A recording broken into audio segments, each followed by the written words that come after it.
الرحمن الرجیم بسم اللہ الرحمن الرحیم۔ جنگ احد میں کافروں نے اور مشرکین مکہ نے بہت بڑی تیاری کی تھی مسلمانوں کے خلاف،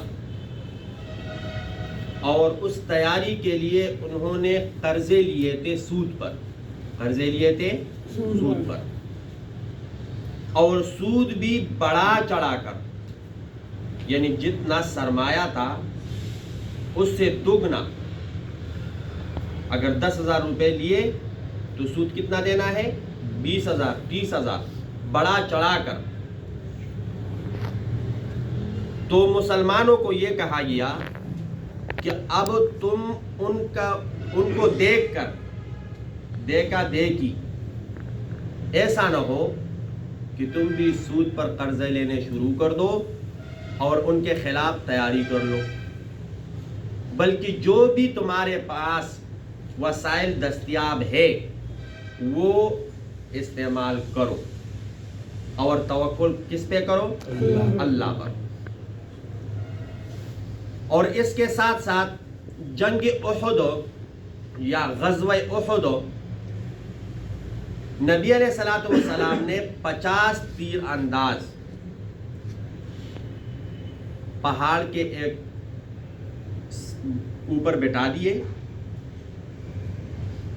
دوسرے سائڈ پہ، تاکہ دشمن وہاں سے حملہ آور نہ ہو۔ اور ان کا جو امیر تھا وہ تھا عبداللہ ابن جبیر رضی اللہ تعالی عنہ۔ اب یہ لڑائی ہوئی اور دشمن کو شکست ہوئی، اور وہ وہاں سے بھاگ نکلے، تو جو میدان میں تھے نیچے، وہ صحابہ شروع ہو گئے مالی غنیمت اکٹھا کرنے میں، اور مالی غنیمت کیا کرنے لگے؟ اکٹھا کرنے لگے۔ جو دشمن سے مال وغیرہ رہ گئے،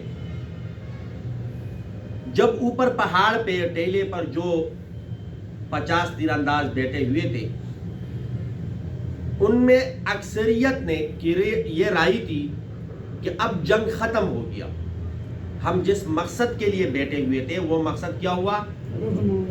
اب ہمیں بھی چاہیے کہ ہم بھی مالی غنیمت اکٹھا کرنے میں دوسرے صحابہ کے ساتھ کیا ہو جائے؟ شریک ہو جائے۔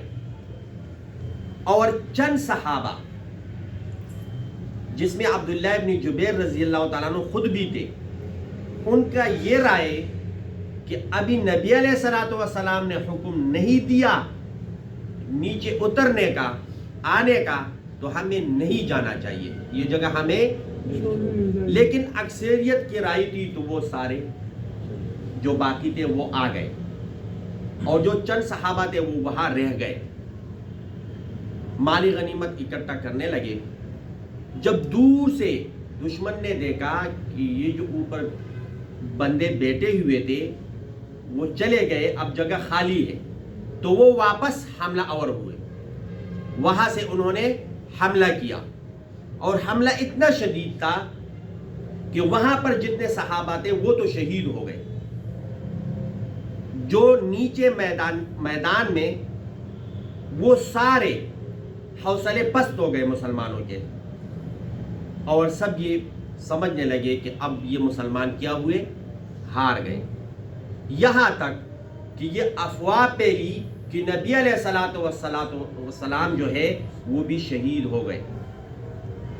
اب جب یہ افواہ پھیلی تو اور بھی ہاتھ پاؤں پھول گئے، اور جو تھوڑے بہت تسلی تھی وہ بھی ختم ہو گئی۔ لیکن بعد میں پتہ چلا کہ نبی علیہ الصلوۃ والسلام شہید نہیں ہوئے، دانت مبارک اور بھی زخم آئے تھے، خون جس سے بہہ رہا تھا۔ صحابہ ارد گرد اکٹھے ہوئے نبی علیہ السلام کے، اور جب پتہ چلا صحابہ کو کہ نبی علیہ الصلوۃ والسلام شہید نہیں ہوئے تو حوصلہ بڑھ گیا، اور پھر دوبارہ منظم ہو گئے اور دشمن کو پھر شکست دے دی۔